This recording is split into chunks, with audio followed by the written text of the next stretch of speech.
Hey everybody, welcome back. And this video we're going to be talking about Coulson and a general review of his, not his really kit, because some of that stuff's already kind of out there in the Envoy videos that we did.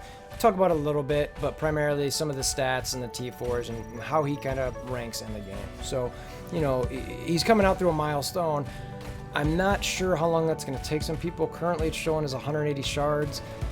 I don't have a great shield team. I'm glad I don't have a great shield team because I kind of was like, oh, Coulson's probably going to take a while. So I think I'm just going to kind of move on from him for the time being. I'll save some stuff for him, but I'm not going to freak out about getting him real quick. So, because it probably could take a while to get him. So anyway, let's look at those abilities, talk about his stats, and then kind of see where we think he ranks up in the game.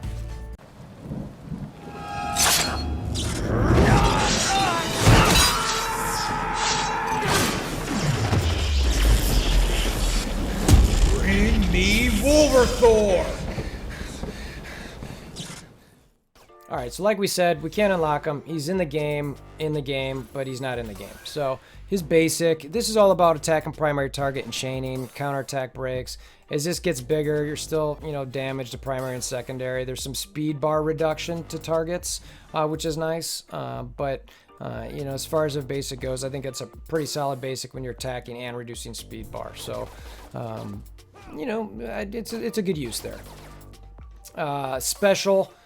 This is primary attack, primary target for damage. All other enemies you're doing damage, and you've got a ward defense ability where you're kind of talking about transferring positive attacks from primary target to your non-minion shield allies, your Nick Furies, etc. So I wouldn't be surprised if this is kind of the first thing you give Fury his buffs to transfer, and he's giving more buffs to everybody on the board. So you've got some slow to you're applying slow to all tech allies. You're removing more buffs as this thing gets built, and you're removing all positive effects from enemies as it gets your T4s in there. So this is a pretty cool ability. It's really, I think, gonna be a nice transfer of positive effects and clearing of positive effects, and we'll see how the damage is, like I said, once we get to look at the stats. But this is really the war defense thing, as far as clearing those effects or transferring the effects, whatever you want to call it, is really the big aspect here.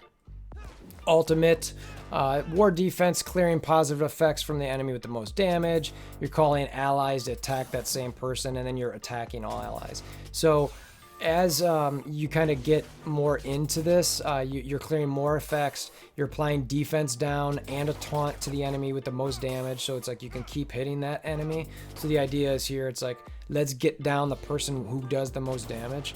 I think that's how that works, if I remember correctly. I don't think it's the person who's the lowest in health. I think it's the person who does the most damage, and then some additional damage to the AoE, and then you're also calling one more additional ally to to hit that person. So again, this is between his special and his ultimate. I really like those two abilities. I think they're going to be fun to kind of like pull positive effects off people. You're clearing all positive effects in both cases if you go into the T4s, which I think, and we'll get into this, is kind of an essential thing for war.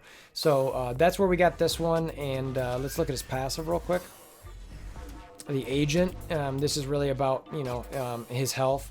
If he drops below 50% health, you're changing the speed bar for medic. It gets up to 60% as you get the T4s in there, 50 without it. And then on war defense, you're getting additional health, and then shield allies get additional health. So it's a pretty decent passive. I think the more health you get's great. The speed bar, I think, could probably be okay at level 4, but we'll see. So having said that, let's go look at those stats. Alright, stats. So Coulson comes in at the 39th ranked spot, and that's based on his average rank of 48 across the board as far as all these different stats go. And I mentioned this in every one of these videos, but this is based on level 70, 7 yellows, 0 reds, T11, 1% Stark Tech, and a passive level 4 on MSF.GG.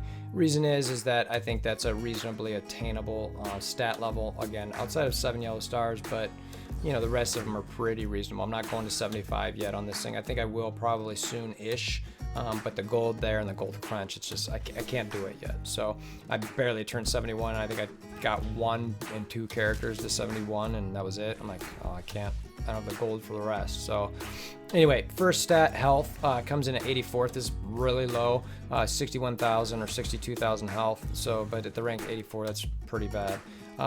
Damage, I was actually super surprised by this. His damage is really low, 56, 65 at 90th.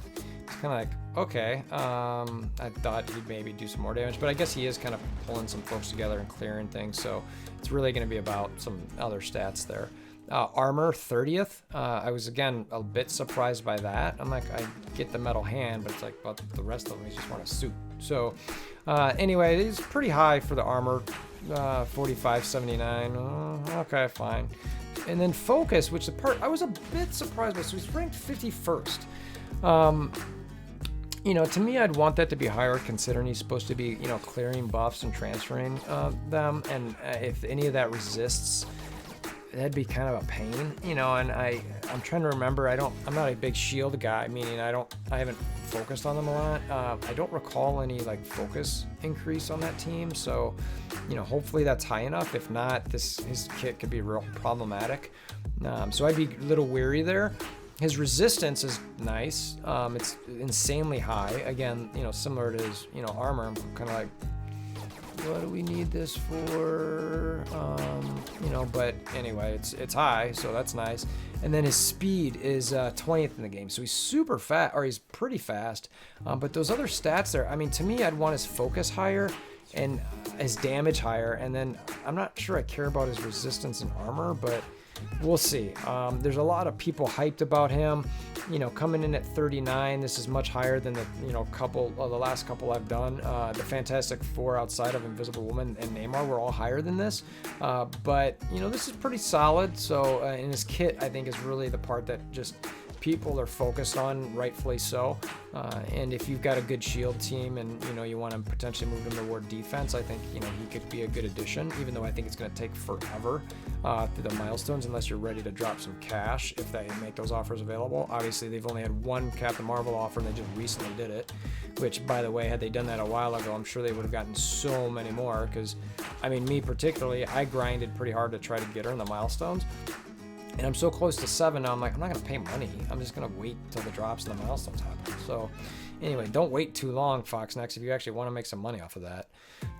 So yeah, so that's his stats. Let's jump into his T4s. All right, the first one up is his special. I call this Essential for War. I've got it in that great category all the way up by 14. This special is very similar to Namor's ult, where it's, you know, some additional damage to primary and or all others. On war defense, you're removing all positive effects from all enemies, up from 3. So yeah, I mean, it's like you've got to do that. It's similar to Namor's ult, so it's kind of like, all right, you want to clear all that. So really nice upgrade there. The damage increase was just whatever, but you're not doing it for that reason. Next up is his ult. I've got this also as an Essential for War, mainly because it's that jump from 3 to all. That's pretty consistent with you know, his upgrades. I've got this classified in the good category and towards the bottom of it. But on war defense, clear all the positive effects. You're calling an additional ally to do damage to that. And this is from the enemy with the most damage. So this is specific. So the reason I say this is Essential for War is because you want to kill that person who's there to kill you. But as far as, you know, the most essential of these, I'd put this maybe, you know, lower, because I'm like, I'm not sure that's the one you really want. So I'd probably rank him 3rd as far as essential. I'd do his special passive, then probably his ult. But speaking of which, the passive. So if he drops below 50% health, increase the speed bar for War Medic by additional 10%. That's not really a reason to put T4s into this.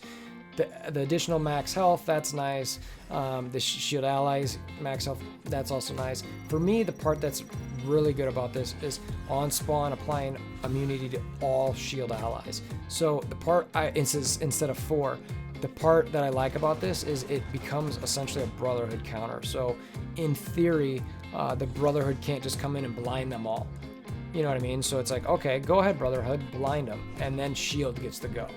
And then hopefully shield gets to go against like Pyro, and they just start taking down Pyro. But again, it's on defense, so it's like you might not necessarily have that control. So, but I do think it's, you know, getting that immunity on everybody and the additional stats, I think that makes that particular upgrade really good. Last but not least, I've got his basic. It's some additional damage to primary and secondary targets, so it's purely, focused on that. It's ranked 196. Okay, it's fine. And it's okay. That's why I ranked it. So those are his T4s. So let's wrap this thing up and get back to what we're doing. So Coulson, the war defense machine, the guy you'll never get to play. The guy you'll get to go against, but the guy you'll never get to play. Kind of stinks, but it is what it is. So hopefully he gives us another defensive team. He looks to be pretty good stat-wise. His T4 upgrades are nice. His abilities are nice. I want to see how that focus worries me a little bit. I really just, I don't know. If he's not, clearing those buffs, then it's kind of like the kit becomes not as amazing. So that focus is critical. So we'll see how that shakes out. But he's a good character. Personally, if I had shield higher, I'd go at him hard. I don't. So I'm kind of taking a little bit more of a laid-back approach on him. I'll probably still buy if they have them, those 2 initial orb offers. I'm not convinced they will because he's coming through the milestones. But he will be a good character. I encourage everybody to definitely go after him and get him on their war defenses for shield. And and one of those things you want to think about is if you want to leave your shield minions on offense, maybe you bring in Hawkeye and Wake and some other shield folks. That's a potential too there. So there's a lot of different avenues you can partake here. So anyway, as always, appreciate you guys stopping by. $50 link in the description below. Go to that link, do the thing, enter the contest, and other than that, hammer down the likes, share with your friends, and I just appreciate you guys stopping by and hope to see you again soon.